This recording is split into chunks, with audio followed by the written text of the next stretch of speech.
Eso no se lo esperaban, ¿verdad? Un video dando mi opinión sobre un cómic. A decir verdad, tengo sentimientos encontrados con este cómic, pero ya se los contaré más adelante. Vamos con la review. La historia comienza con Cletus Kasady siendo escoltado a Ravencroft, donde una doctora de apellido Pornella intenta extraer sangre de este villano para hacerle unos análisis. Es en ese momento donde Carnage se libera y desata el terror en el Instituto Mental. En su huida se topa con Grito, con quien se alía para vengarse de los responsables por haberlo mandado a Ravencroft, Spider-Man y Venom. Mientras todo esto sucedía, Peter y Mary Jane llegaban a su departamento tras el velorio de Harry, quien había caído en los mismos horrores que su padre, siendo un sucesor del Duende Verde.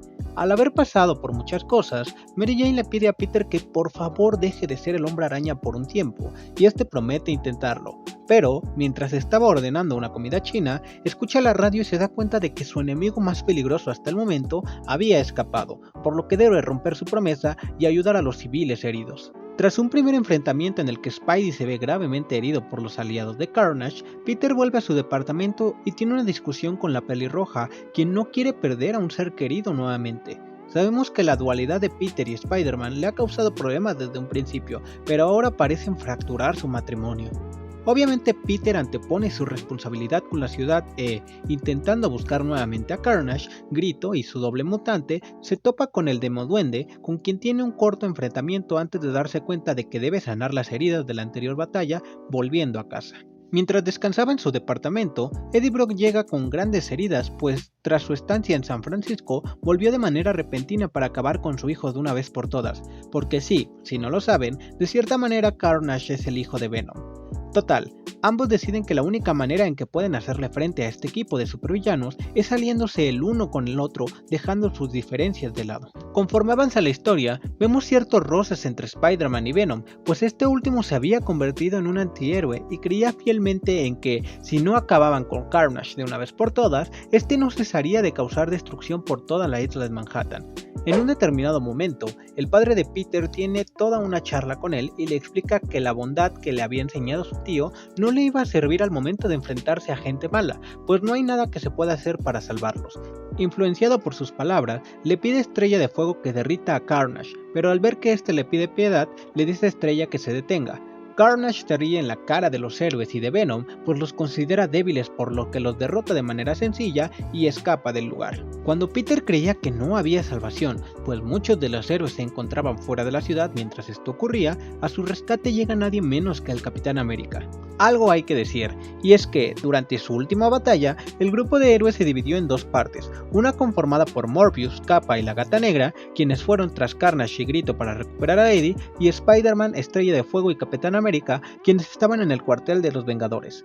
Ya en el cuartel de los Vengadores se encuentran con Iron Fist y planean juntar a la máxima cantidad de héroes y antihéroes e incluso villanos posibles para causar un mayor impacto. Mientras los héroes se enfrentaban cara a cara con Grito, Eddie y Carnage veían todo desde la Estatua de la Libertad, pues ahí tenían atado a Eddie contra su voluntad con el fin de hacerlo sufrir poco a poco.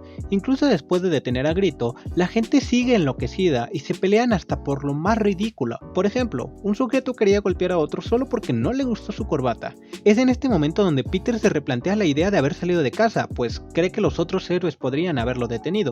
Pero una señora en una azotea amenaza con dejar caer a sus niños, pero Spidey llega y ésta se tranquiliza al verlo. Es aquí donde se da cuenta que su influencia tiene un peso en los ciudadanos y se quita de toda duda sobre estar presente en los hechos.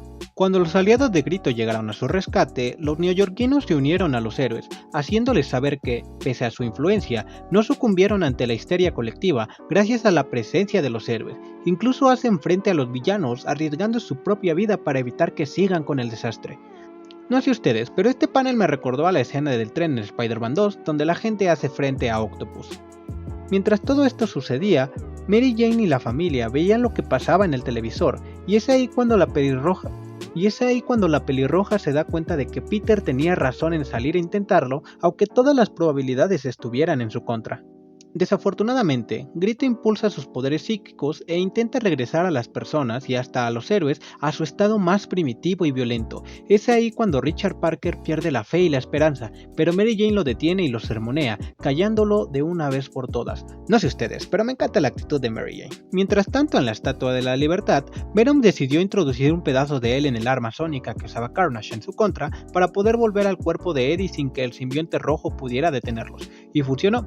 Esto provoca que Carnage se enoje y vaya a golpear a Grito, haciendo que los héroes puedan alejar a todos los civiles para que no se vean afectados por los poderes mentales. Es aquí cuando tenemos un giro un tanto inesperado, en donde Daga vuelve a la vida tras haber desaparecido de la faz de la Tierra en la primer pelea entre Spider-Man y Carnage. Daga tiene un enfrentamiento con Grito, quien la mandó a la dimensión oscura, e intenta volverla buena con sus poderes, pero fracasa. Es aquí cuando Spider-Man decide sacrificarse unos momentos por el equipo y distraer a los villanos, y vaya que les hace frente, pero casi es derrotado. Rápidamente vuelven los héroes, quienes construyeron un aparato basado en los poderes de Daga y los de Puño de Hierro, pues ellos contienen una especie de luz que evitó que los civiles se volvieran locos por completo, y servirá para dejar fuera de combate a los villanos. Cletus Kasady se rehúsa a encontrar la redención dentro de este rayo que lo impacta y, lamentablemente, fallece. Esto causa en Peter un gran dilema, pues no quería que las cosas acabaran así, pero el mismo Capitán América le dice que no es su culpa, pues fue el mismo Cletus quien se rehusó a abandonar sus ideales.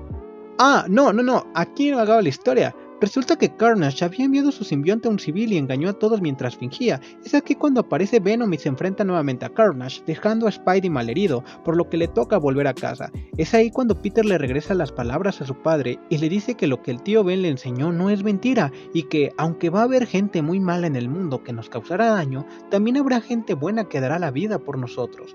Ya recuperado, Peter vuelve a salir, no sin antes hablar con su esposa y que esta última le diga lo mucho que se preocupa, pero al mismo tiempo que ha entendido lo que hace, rematando con su mítica frase. Carnage escapa al orfanato donde vivía cuando era niño, mismo en el que fue atormentado por varios niños, después va a la tumba de su madre y tiene una especie de redención. En fin, hay una triple pelea porque Venom quiere acabar con él, Spider-Man no lo deja y Carnage quiere acabar con ambos. Total que Venom se lanza contra los generadores con Carnage, dejándolo fuera de combate de una vez por todas y escapa. Al lugar llegan los Vengadores con un inhibidor para que Cletus no recupere el simbionte y ya, aquí acaba la historia. A decir verdad, el cómic inicia con un ritmo bastante frenético, pero se ve frenado en varias partes de la historia, como en las alianzas que hace Carnage con otros villanos. Hay momentos muy bien escritos, como la parte en la que el pánico colectivo inunda Nueva York y el mismo Peter duda de sus ideales, igual que en la parte donde Mary Jane cae en cuenta sobre la verdad de Peter y el bien que hace al salir cada día de casa. Una de las partes que más me gustó sin duda alguna fue en la que Peter despeja toda duda con su padre y le hace saber que no va a cambiar de ideales por más que la situación se vea contradictoria. Es decir, carajo, ¿cuántas veces a lo largo de la historia las bases en las que se fundamenta Spider-Man no se han puesto a prueba? De hecho, creo que este aspecto le da un gran agregado a las historias del arácnido en general, no solo en los cómics, sino en sus diversas adaptaciones. Por poner un ejemplo, cuando en la historia de Spider-Man de PlayStation 4, Peter está indeciso sobre salvar a su tía o salvar a toda la ciudad.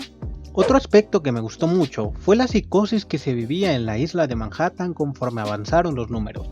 Ya sabemos que los humanos se vieron influenciados por los poderes de Grito, pero me recordó a la parte de Batman el Caballero de la Noche Asciende, cuando Bane toma el control de la ciudad y la deja a su merced y se hace un cagadero por todos lados, como si se diera a entender que, cuando el ser humano no es vigilado, tiende a destruirse a sí mismo paulatinamente. Claro, afortunadamente ahí se encontraban nuestros héroes para depositar esperanza en la gente y calmar la situación. Y no podemos pasar por alto la forma en que se manejó el matrimonio de Peter y Mary Jane. Para nadie es novedad que su trabajo como superhéroe dañe de cierta manera su relación con los más cercanos. De hecho, al principio de la historia vemos el velorio de su mejor amigo, y Mary Jane se estaba cayendo un poco mal al principio, pues incluso parecía un tanto histérica con la situación de ayudar a los demás, pero claro, cuando tu esposo regresa con 2 costillas rotas y quiere volver a salir, obviamente que te vas a preocupar. Conforme avanza la historia, poco a poco la pelirroja se va dando cuenta de que, pese a sus preocupaciones, hay diversos héroes y antihéroes que no permitirán que nada le pase a Spidey, cuidándole la espalda, al mismo tiempo que sabe que lo que hace Peter no lo hace nadie más y por ende no puede permitir que se quede en casa. Eso sí, el final lo sentí más alargado de lo normal. Si bien sabemos que en el mundo de los cómics ningún héroe o villano está muerto por mucho tiempo, me pareció ridícula la idea de que Carnage haya fingido su muerte, porque literalmente le quitó todo el peso a la trama. ¿Para qué tanto desmadre entre reunir héroes, reforzar ideales, enfrentarse a los mismos civiles, si al final quien iba a derrotar a Carnage por sí solo era el mismo Venom? Quiero decir, si la historia hubiera terminado en la parte en la que le lanzan el rayo y lo derrotan, hubiera sido un final cliché de película romántica en donde resuelven todo con el poder del amor, y nunca mejor dicho, pero un final justificado al fin y al cabo. Traer a Cletus Kasady a la vida de un número para otro es ridículo y hace que te sientas bastante fuera de lugar. Fácilmente te puedes leer los dos últimos números de esta historia y le entenderías igual. En conclusión, el final provocó que los demás números neutrales pasaran casi a ser un relleno de la trama, pero bueno, ¿qué se le puede hacer? Espero que si adaptan este arco en la segunda película de Venom, sea con grandes libertades en cuestión de historia, porque ese final, créanme que lo arruina todo. Dime, ¿tú qué piensas de este cómic? ¿Lo has leído ya? Déjame saberlo en los comentarios. Te habla de tu amigable vecino, Spider Henry.